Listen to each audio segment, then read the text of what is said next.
Сәлем баршаңызға. Бүгін қайнатпалы қамырдан эклер жасаймыз. Ең алдымен ұнға қопсытқышты салып, жұмыртқамызды дайындап аламыз. Кастрөлге сұйық май, су, сары май және тұз салып, орташа отта қайнағанын күтеміз. Кейін ұн салып, бір келкі болғанша араластырып отырамыз.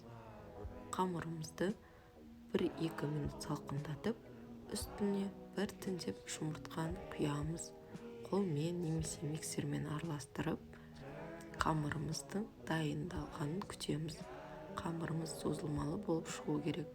Араларын алшақ қылып, қасықпен салып, ысып тұрған пешке саламыз. Суығаннан кейін 2-ге бөліп, екі жағын кремге толтырыңыз. Біздің эклеріміз дайын. Қалауыңызбен қант ұнтағы немесе кокос ұнтағымен әсемдесеңіз болады. Менің каналыма тіркеліп, лайк, коммент жазуды ұмытпаңыздар. Сіздерге ас болсын.